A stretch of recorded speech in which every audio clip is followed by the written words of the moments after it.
ವಾಜಪೇಯಿ ಇದ್ರಲ್ಲ central government 75 ವರ್ಷದೊಳಗೆ 1.5 ವರ್ಷ ಇತ್ತು ನನ್ನ ಮಗ.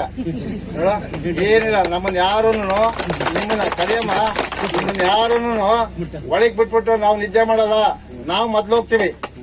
ಮೊದ್ಲೋಗಿ ನಾನು ಈಗ ನಮ್ಮ SP ಹೇಳಿದೆ, ಅವನ ಮಂತ್ರಿಗೂ ಹೇಳಿದೆ, ನಾನು ಕೃಷ್ಣಪ್ಪ ಅವ್ರ ಮನೆಗೆ ಹೋದಾಗ, ನೋಡಪ್ಪ ನಮ್ಮನ್ನ ನೀವೇನ್ ಬೇಕಾದ್ರು ಲೀಡರ್ಗಳು ಯಾರು ಇದ್ದೀವಿ, ಹಾಲಿ ಮಾಜಿ MLAಗಳು ಅವರು ಎಲ್ಲ ಅವ್ರನ್ನ ಇಟ್ಕೊಂಡು ಒಳಗೆ ಹಾಕೊಳ್ಳಿ, ನಮ್ಮ ರೈತರು ಮಾತ್ರ ಒಳಗೆ ಹಾಕೊಡ್ದು ಅಂತ ಹೇಳಿದ್ದು. ಯಾಕೆ ಅಂದ್ರೆ ರೈತರಿಗೆ ಮನೆ ಕಡೆಗೆ 8 ಜನ ಇರ್ತಾರೆ, ಸಂಸಾರ ನೋಡ್ಬೇಕು, ಮಕ್ಳು ಮರಿ ನೋಡ್ಬೇಕು, ಎಲ್ಲಾ ನೋಡ್ಬೇಕು. ಅದಕ್ಕೋಸ್ಕರ ಹಂಗೆ ಹೇಳ್ತೀವಿ. ಅದಕ್ಕೋಸ್ಕರ ನೀವು ಯಾರು ತಲೆ ಕೆಡಿಸ್ಕೋಬೇಡಿ. ಜೈಲ್ ಅಂದ್ರೆ ಪುಟ್ಕೋಸಿ ಇದ್ದಂಗೆ ಅದು. ಆ ಕಾಲದ ಜೈಲಲ್ಲ ಈಗ. ಈಗ ನಾವೇ ಅವ್ರ ಜೈಲಿಗೆ ಹಾಕ್ಬೇಕು. ಯಾರನ್ನ? ಮುಖ್ಯಮಂತ್ರಿನ, DCM DK ಶಿವಕುಮಾರ್ ನಾವೇ ಜೈಲಿಗೆ ಹಾಕ್ಬೇಕು. ಯಾವ ಜೈಲು? ಓಪನ್ ಜೈಲಾಗೆ, ಓಪನ್ ಜೈಲ್ಗೆ ಹಾಕೋಣ. ಅಂದ್ರೆ ಅವನಿಗೆ ಬಹಿಷ್ಕಾರ ಹಾಕೋಣ. ಮರ್ಯಾದೆ ಕೊಟ್ಟು ಬಂದು ಎಲ್ಲ ಮಾಡಿದಾಗ ಅವನು ಅವಾಗ ನಮ್ ಲೀಡರ್. ಈಗ ನಮ್ಮ ಅಧ್ಯಕ್ಷ ಮಾತಾಡ್ತಾನೆ ಸ್ವಲ್ಪ, ಯಾಕೆಂದ್ರೆ ಅವನು ನಿದ್ದೆ ಮಾಡ್ತಿಲ್ಲ.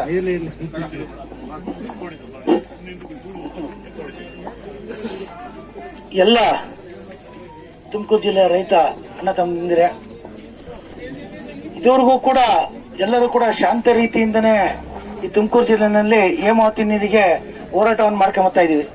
ಎಲ್ಲ ಒಂದ್ ಕಡೆ ಸ್ವಲ್ಪ ಅನುಮಾನ ಬರ್ತಾ ಇದೆ.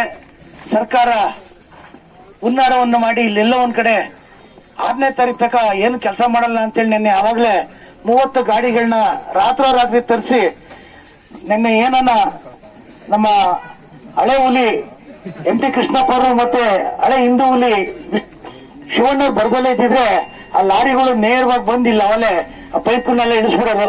ಆದ್ರೆ ಇಂಥ ಇಳೆ ವಯಸ್ಸಿನಲ್ಲೂ ಕೂಡ ನಮ್ಮ ಶಿವಣ್ಣವರು ಹೋಗಿ ಟೈರಡೆ ಮಲಿಕಂತಾರೆ ಅಂದ್ರೆ ನಮ್ಮ ಯುವಕರಿಗೆ ನಾಚಿಕೆ ಆಗಬೇಕು. ಯಾಕೆಂದ್ರೆ ಈ ವಯಸ್ಸಲ್ಲಿ ಅಲ್ಲಲ್ಲ, ಬೇರೆಯವ್ರಿಗೆಲ್ಲ ನಾಚಿಕೆ ಆಗ್ಬೇಕಲ್ಲ. ಯುವಕರಿಗೆ ಅವ್ರೇನ್ ಮಾಡ್ತಾ ಇದಾರೆ, ಬಿಸಿ ರಕ್ತದವರು ಎದ್ದು ಬರಬೇಕು. ಗೊತ್ತಾಯ್ತಾ? ತಲೆ ಕೆಡ್ಸ್ಕೊಳಕ್ ಹೋಗ್ಬೇಡಿ.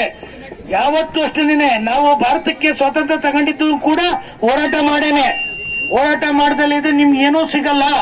ದಯಮಾಡಿ ಒಂದು ತಿಳ್ಕೊಳ್ಳಿ, ನಮ್ಮ ನೀರು ಈಗ 24 TMC ಏನ್ ನೀರನ್ನ ನಮ್ಮ ಕಾನೂನು ಪ್ರಕಾರ ಬರಬೇಕಾಗಿತ್ತು, ಅದು 20ರಲ್ಲೂ ಕೂಡ ನಮ್ಗೆ ಅನ್ಯಾಯ ಮಾಡುವ ಮುಖಾಂತರ ಈಗೇನ್ ಚಾನೆಲ್ ತೆಗಿತಾರೆ ತಮಗೆಲ್ಲ ಗೊತ್ತಿದೆ. ಚಾನೆಲ್ ಹೋಗಿದೆ, ಆ ಚಾನೆಲ್ ಮುಖಾಂತರ ಬೇಕಾದ್ರೆ ಹೋಗ್ಲಿ. ಯಾವುದೇ ಕಾರಣಕ್ಕೂ ಕೂಡ ಪೈಪಲ್ಲಿ ನೀರು ಈ ತರ ತಗೊಳೋದಕ್ಕೆ ಯಾವುದೇ ಕಾರಣಕ್ಕೂ ನಾವು ಬಿಟ್ಕೊಡಲ್ಲ. ಮುಂದಿನ ದಿವಸ ಎಲ್ಲ ಏನ್ ಹಿರಿಯರಿದ್ದಾರೆ ಅವ್ರು ಏನ್ ಸಭೆ ಕರೆದು ಮುಂದಿನ ನಿರ್ಧಾರ ತಗೊಂತಾರೋ ಅದಕ್ಕೆಲ್ಲ ನಮ್ಮ ಕನ್ನಡ ಪರ ಸಂಘಟನೆ ಸಂಪೂರ್ಣವಾಗಿ ಬೆಂಬಲವನ್ನು ಕೊಡ್ತೀವಿ, ರಕ್ತ ಕೊಡ್ತೀವಿ ಹೊರತು ನೀರಂತೂ ಕೊಡಲ್ಲ. ಯಾವುದೇ ಕಾರಣಕ್ಕೂ ರೈತರು ನೆಮ್ಮದಿಯಿಂದ ಇದೆ, ಏನ್ ತೊಂದರೆ ಇಲ್ಲ. ಯಾವುದೇ ಕಾರಣಕ್ಕೂ ಕಾನೂನು ಮೀರಿ ಈಗ ಇಲ್ಲಿ ಒಬ್ಬ ಜಮೀನ್ದಾರಿಗೂ ಕೂಡ ಒಂದು ನೋಟಿಸ್ ಕೊಡದಲ್ಲ ಸರ್ಕಾರ, ಅವರಾಗ ಅವರು ಒಂದು ದಬ್ಬಾಳಿಕೆ ಮಾಡ್ತಾ ಇದ್ದಾರೆ ಹೊರತು ನಮ್ಮ ರೈತರನ್ನು ಹೋಗಿ ಯಾರಿಗೂ ದಬ್ಬಾಳಿಕೆ ಮಾಡ್ತಾ ಇಲ್ಲ. ಅದರಿಂದ ನಮಗೂ ಕಾನೂನು ಅರಿವಿದೆ, ಈ ಮಣ್ಣಿನ ಕಾನೂನು ಏನೇನ್ ಬೇಕಾದ್ರೆ ನಮಗ್ ಗೊತ್ತಿದೆ ಅಂತ ಹೇಳ್ತಾ ಈ ಒಂದು ಎಲ್ಲ ಹಿರಿಯರಿಗೂ ಕೂಡ ಮತ್ತೊಮ್ಮೆ ನಾನು ನಮಸ್ಕರಿಸ್ತೀನಿ.